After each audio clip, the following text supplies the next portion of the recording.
Welcome back to Unsigned Berlin. We're here again at WeCreateMusic. I'm sat here today with Jens-Markus Wegener, long-time publisher. You started AMV in the early 2000s it's a publishing company, and then worked at a series of companies, basically building up their publishing branches on an international basis, and are back working on AMV now again. Yeah. Why did you choose to return to AMV and focus on it again as a project? Well, actually, it's a private reason because I've been living in Berlin for 10 years now. Not really living, but I've been working for companies like Imachem, which is now Concord. I was managing director, and I worked with Meisel Music, company which owns Hansa Studios. And then I recently worked with Guesstimate. And but you know, I'm married. I have children in Hamburg, and I'm originally coming from Hamburg. So after 10 years, my wife suggested, well, don't you think it's time to return? Because, I mean, I left Monday morning, I returned on Fridays. Right. So I'm married for 7 years now, and it was like a weekend marriage. And so I decided I have to return. So that's the basic reason why I went back. So, which also meant that I had to step back from my position as general director of Guesstimate Publishing, and then we agreed on a consultancy, and but they also accepted that. I said, but I would love to sign new writers for my own company, because Guesstimate is a fantastic company, but they're focusing very much on EDM and pop. Right. And my interest is a lot wider. I mean, I've worked with artists from alternative rock to independent to pop to hip hop. And I felt like I would love to return to be more open to different styles. Yeah. And when you're signing artists, like some of the names that popped out when I was looking at your profile was AK Ausserkontrolle and FLER, kind of German hip-hop acts. Yeah. What about those stand out to you versus these hundreds and hundreds of German hip-hop acts? Well, to be honest, in hip-hop, it's very often a matter of money.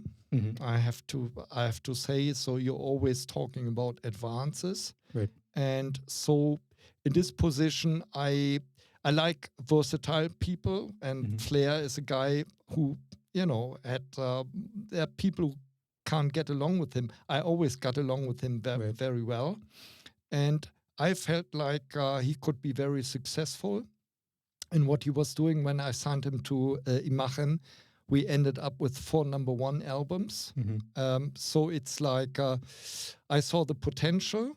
I mean, he was successful in the past. I think he was very successful when I signed him. But it was like I'm not a specific expert on German gangster rap. But you know, it's a mixture of, I like his personality, even if he, well, when you look at his image, he seems to be very aggressive. But you know, I always see the personality, and it was also like we agreed on a good deal, which was good for him and which was good for us. Yeah. So it's always my decisions are, the older you get, you look more into the commercial aspect, and you do your calculations, but it's still also based on some creative ideas.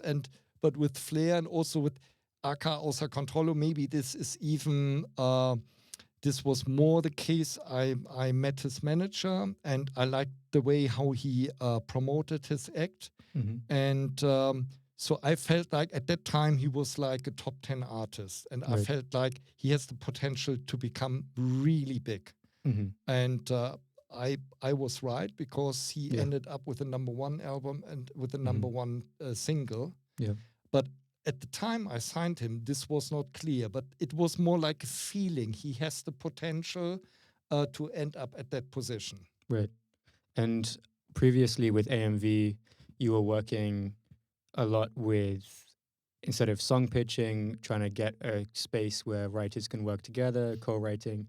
Is that still a large part of the focus with AMV, or has it changed since then? I have to say, I already have a catalog again with AMV, because AMV used to be my own company in the beginning. It still is, but I had a joint venture partner in that. So it was quite a big publishing company, and in 2012 we had to sell the catalog. Right. And after that, when I started to work for other companies, I was not allowed to sign new writers on behalf of AMV. And when I started at Meisel, we had an agreement that each artist I signed for Meisel, I actually got co-publishing on. So it was like a bonus, you know. So this is how I restarted my catalog again. Right. And since beginning, or since middle of this year, I've started to look for new writers. So AK and Weisel were signed when I was still working with Meisel. And now I've started to sign young, fresh writers, so really like from scratch. But it's more like, I like to work with people I personally like. Right. So obviously, when you're in business for a long time, you sometimes sign people because of commercial reasons, but not everybody is a nice person, you know? So it's business. Yeah. But for me, it's a little bit of a luxury that I now start to concentrate on the people I really like. Also, to become successful is always a matter of personality. Right. It's skills, yes. It also means you should really work hard, but it's also like a personality, and so it's a little bit of a luxury, you know. I don't want to work with people who are nasty, you know. So that's it's a little bit, and so it's in a way like a restart, but it's with my experience is a little bit different, because you know what you have to do to help or to support people. And you're currently working as a freelancer consultant for several publishing companies. And companies. I'm also like helping to sell catalogs. So it's more like the commercial side. It's because it's a tricky business. So you probably have heard that a couple of catalogs have sold in the last years. So it's so you need to be a specialist really to understand the value of a catalog. So I also do that. It's a little bit like trying to use my experience as a publisher. So this is more, you know, for living. And then for me, but I actually started as a creative person. So it's nice to sign new writers and to see, can you help to develop them? Almost more doing an A&R role than exactly. When you're working with various publishing firms, do you see a trend in a certain direction where they're focusing more on one thing where they used to focus on something else in terms of finding acts? Well, I mean, everybody knows that streaming has become so important to everybody. And I think especially like the younger companies seem to look for writers who do well on Spotify and Deezer and so on. Right. I'm coming from an era where when I started in the business, vinyl was big. I realized when CD took over. So my experience with marketing music is a lot broader, you know. So it's Spotify. It's great. I mean, I like it, but it's, if you look at it just from the financial perspective, you need to have millions and millions and millions of streams to make some money out of that. And I always looked at, I like to see artists who play live, because still, as an artist, publishing income from live concerts is very solid. I also like to look into artists or writers who can write radio songs, because income from a radio hit is still very big, you know.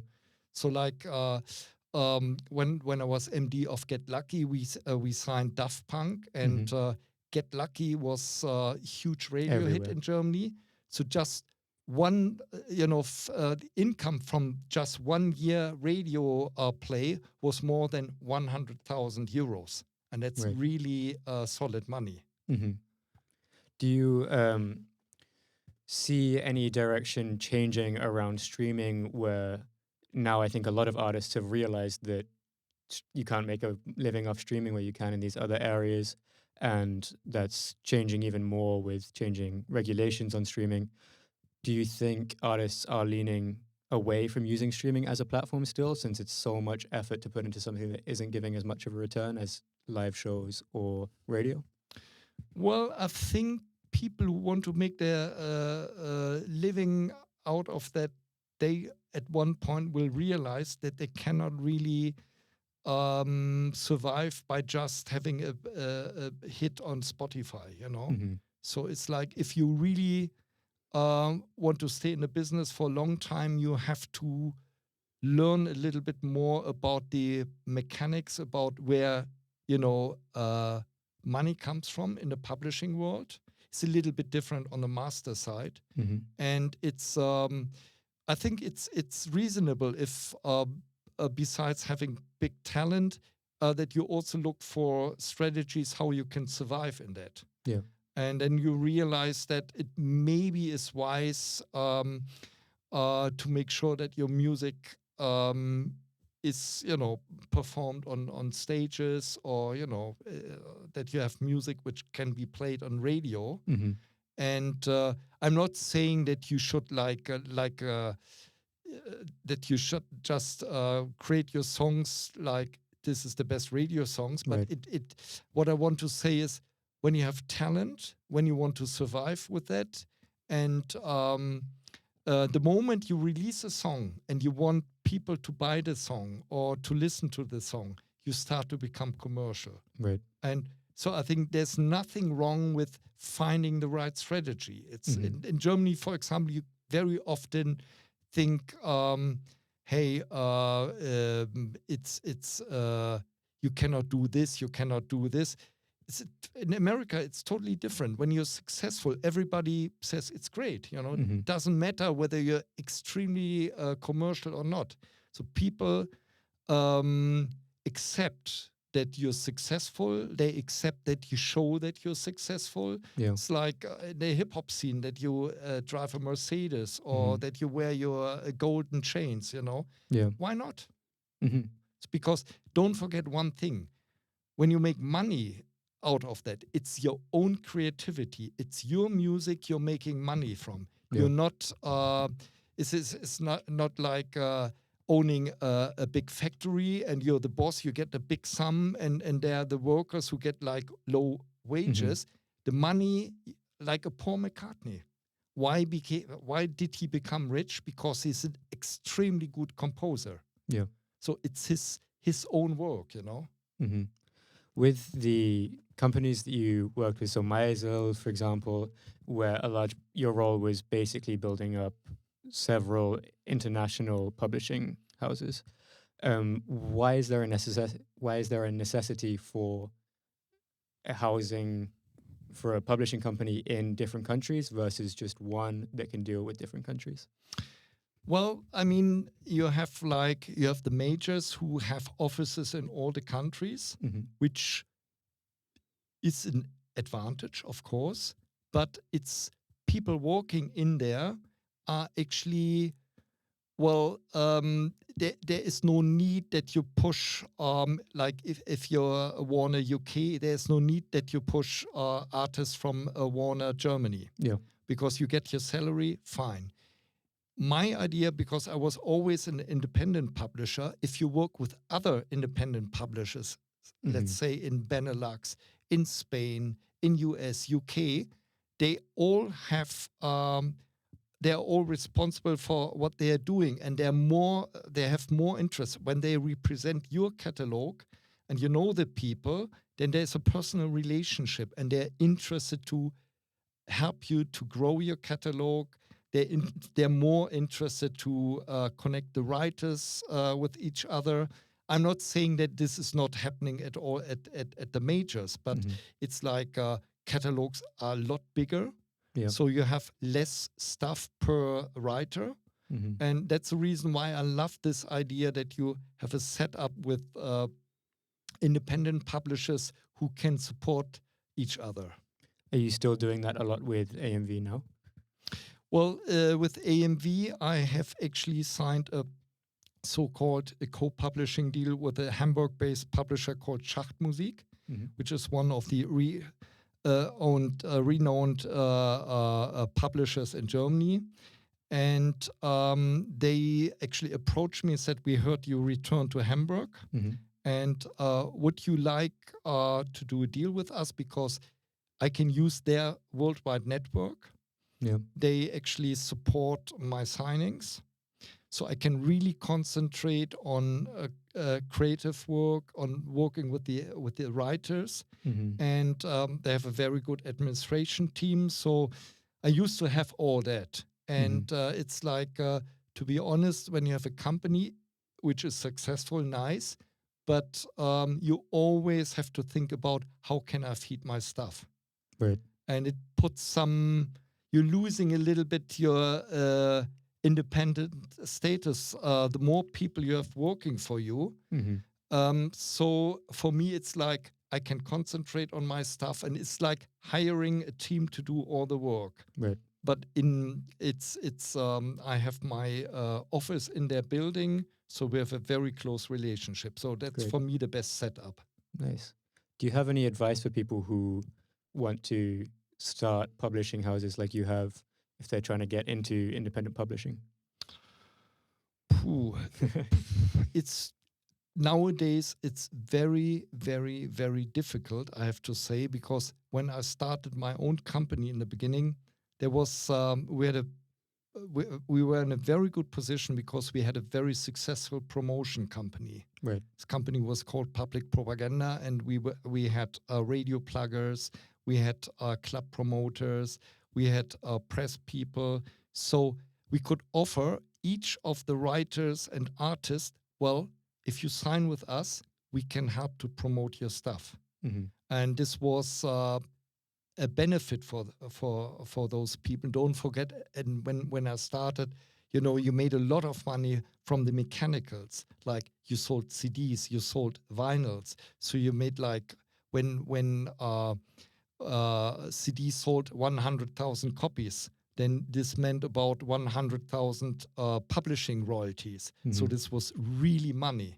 So it made sense to do like promotion because it really helped to generate more sales. This is a lot more difficult nowadays because you rely on having some